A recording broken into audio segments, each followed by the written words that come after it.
La violencia neuronal. Toda época tiene sus enfermedades emblemáticas. Así, existe una época bacterial que, sin embargo, toca su fin con el descubrimiento de los antibióticos. A pesar del manifiesto miedo a la pandemia gripal, actualmente no vivimos en la época viral. Lo hemos dejado atrás gracias a la técnica inmunológica.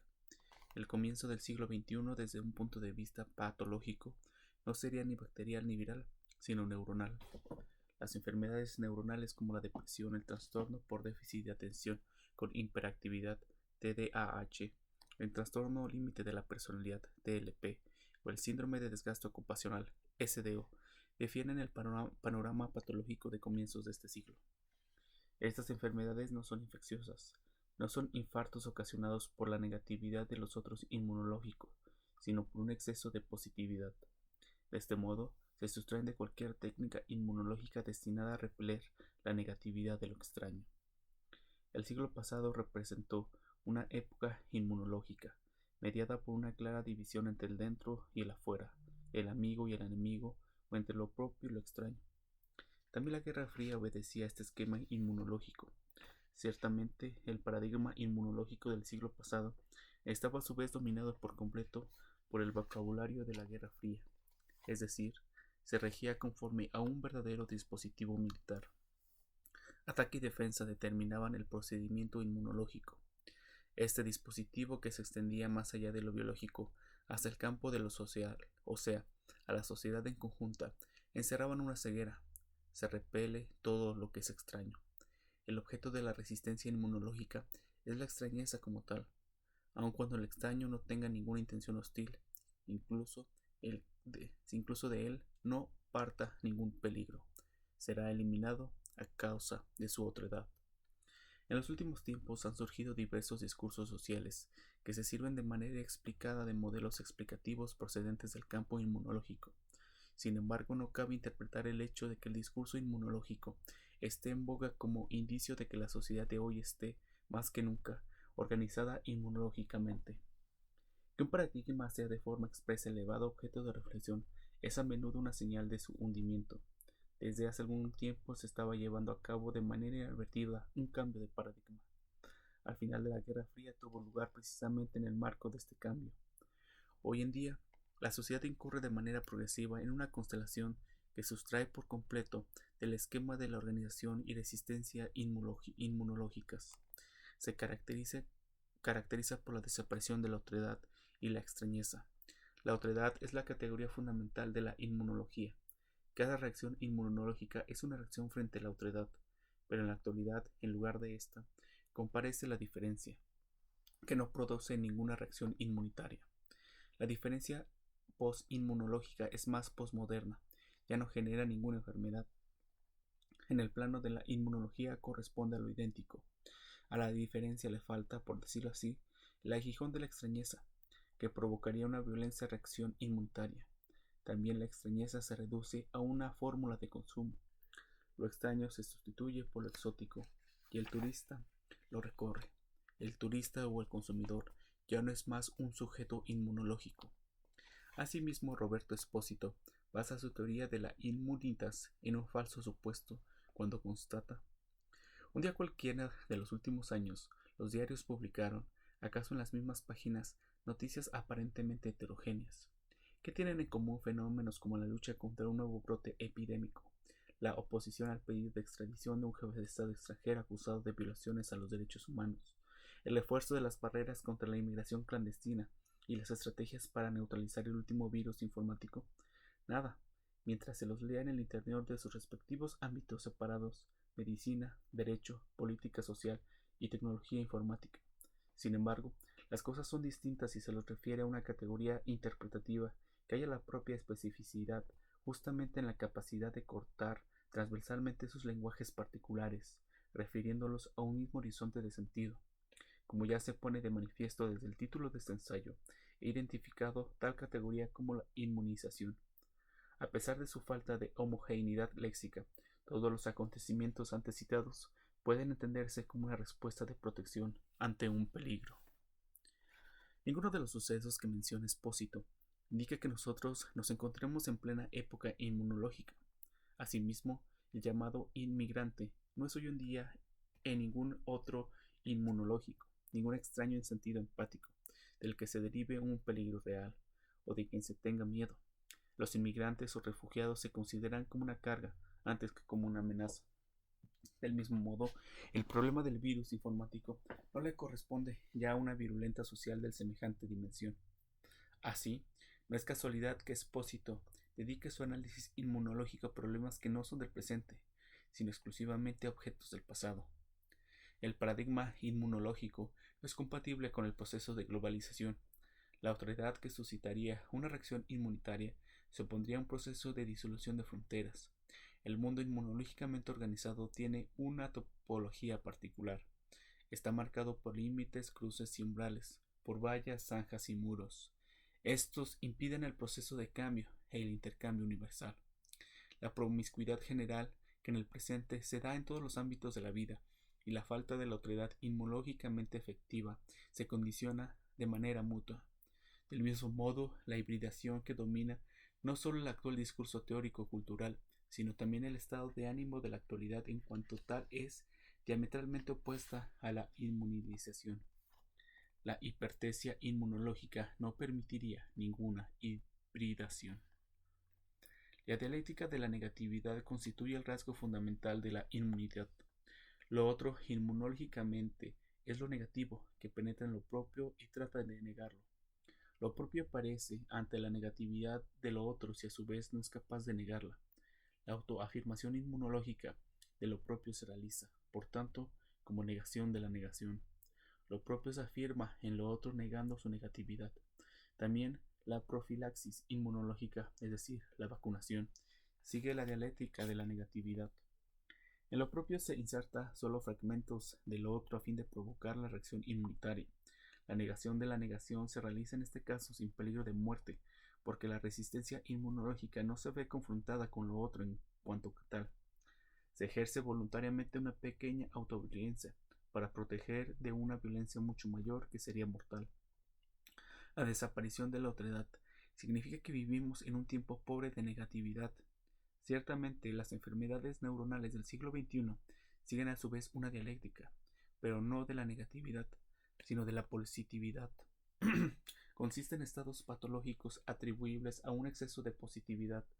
La violencia parte no solo de la negatividad, sino también de la positividad, no únicamente de lo otro o de lo extraño, sino también de lo idéntico. Por lo visto, es a esta violencia de la positividad a la que se refiere Baudrillard cuando escribe: el que vive por lo mismo, perecerá por lo mismo. Habla, asimismo, de la obesidad de los sistemas del presente, de los sistemas de información, comunicación y producción. Nueva reacción inmunitaria al obeso. Baudrillard, sin embargo, describe, y en ello consiste la debilidad de su teoría, el totalitarismo de lo idéntico desde la perspectiva inmunológica. No es casualidad que hoy se hable tanto de inmunidad, de anticuerpo, de trasplante y de rechazo. En una fase de penuria nos preocupamos de absorber y de asimilar. En una fase pletórica el problema consiste en rechazar y en expulsar. La comunicación generalizada y la superinformación amenazan todas las defensas humanas. En un sistema dominado por lo idéntico, solo se puede hablar de las defensas del organismo en sentido figurado. La resistencia inmunitaria se dirige siempre contra lo otro o lo extraño en sentido empático. Lo idéntico no conduce a la formación de anticuerpos. En un sistema dominado por lo idéntico, no tiene sentido fortalecer las defensas del organismo. Debemos diferenciar entre el rechazo inmunológico y el no inmunológico. Este último va dirigido a la sobreabundancia de lo idéntico, al exceso de positividad. No implica ninguna negatividad y tampoco conforma ninguna exclusión que requiera un espacio interior inmunológico. El rechazo inmunológico, por el contrario, es independiente del quantum, porque consiste en una reacción frente a la negatividad de lo otro. El sujeto inmunológico, con su interioridad, repele lo otro, lo expulsa, aun cuando se dé solo en proporciones insignificantes. La violencia de la positividad, que resulta de la superproducción, el superrendimiento o la supercomunicación, ya no es viral. La inmunología no ofrece acceso a ninguno a ella.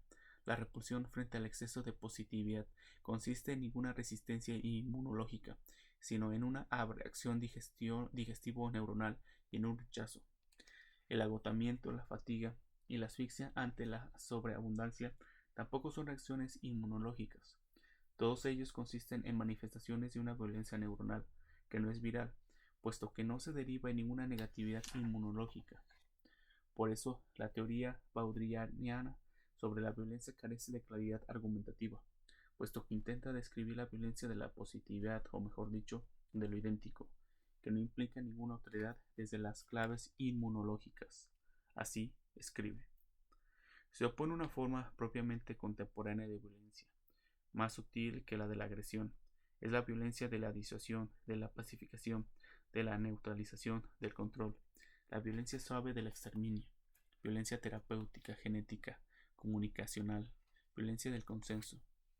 Esta violencia es vírica, en el sentido en que no opera frontalmente sino por contigüidad, por contagio, por acción en cadena, y desde el primer momento atenta contra todos nuestros sistemas inmunológicos, en el sentido también de que, a diferencia de la violencia negativa, la violencia clásica de lo negativo, esta violencia virulenta opera por exceso de positividad, esto es por analogía con las células cancerígenas, por proliferación indefinida, por excrescencias y metástasis. Existe una profunda complicidad en la virtualidad y lo vírico. Según la genealogía baudrillardiana de la enemistad, el enemigo aparece en la primera fase como un lobo. Es un enemigo externo que ataca y contra el cada uno se defiende construyendo fortificaciones y murallas. En la siguiente fase, el enemigo adopta la forma de una rata. Es un enemigo que opera en la clandestinidad y se combate por medios higiénicos. Después de una fase ulterior, la del escarabajo, el enemigo adopta por último una forma viral. El cuarto estadio lo conforman los virus. Se mueven, por así decirlo, en la cuarta dimensión. Es mucho más difícil defenderse de los virus, ya que se hallan en el corazón del sistema. Se origina un enemigo fantasma que extiende todo sobre todo el planeta, que se infiltra por todas partes, igual que un virus, y que penetra todos los intersticios del poder. La violencia viral parte de aquellas singularidades que se establecen en el sistema a modo de durmientes células terroristas y tratan de destruirlo. El terrorismo como figura principal de la violencia viral consiste, según Baudrillard, en una sublevación de lo singular frente a lo global. La enemistad, incluso en forma viral, sigue el esquema inmunológico. El virus enemigo penetra en el sistema que funciona como un sistema inmunitario y repele al intruso viral. La genealogía de la enemistad no coincide, sin embargo, con la genealogía de la violencia. La violencia de la positividad no presupone ninguna enemistad. Se despliega precisamente en una sociedad permisiva y pacífica. Debido a ello, es menos visible que la violencia viral habita el espacio libre de negatividad de lo idéntico, ahí donde no existe ninguna polarización entre enemigo y enemigo, entre el adentro y el afuera, o entre lo propio y lo extraño. La positivización del mundo permite la formación de nuevas formas de violencia. Estas no parten de otro inmunológico, sino que son innates del sistema mismo. Precisamente en razón de su inmanescencia, no suscita la resistencia inmunológica. Aquella violencia neuronal que da lugares a infartos psíquicos consiste en un terror de la inmanencia. Este se diferencia radicalmente de aquel horror que parte del extraño en sentido inmunológico. Probablemente la medusa es el otro inmunológico en su expresión más extrema. Representa una radical otredad que no se puede mirar sin perecer. La violencia neuronal, por el contrario, se sustrae de toda perspectiva inmunológica, porque carece de negatividad. La violencia de la positividad no es privativa, sino saturativa. No es exclusiva, sino exhaustiva. Por ello, es inaccesible a una percepción inmediata. La violencia viral se sigue rigiéndose que por el esquema inmunológico del adentro y del afuera, o de lo propio y lo extraño, y que además presupone una singularidad u una otredad contrarias al sistema. No sirve para las descripciones de las enfermedades neuronales como la depresión, el TDAH o el SDO. La violencia neuronal no parte de una negatividad extraña al sistema, más bien es sistémica, es decir, consiste en una violencia inmanente al sistema. Tanto la depresión como el TDAH o el SDO indican un exceso de positividad. Este último significa el colapso del yo que se funde por un sobrecalentamiento que tiene su origen en la sobreabundancia de lo idéntico. El hiper de la hiperactividad no es ninguna categoría inmunológica, representa sencillamente una masificación de la positividad.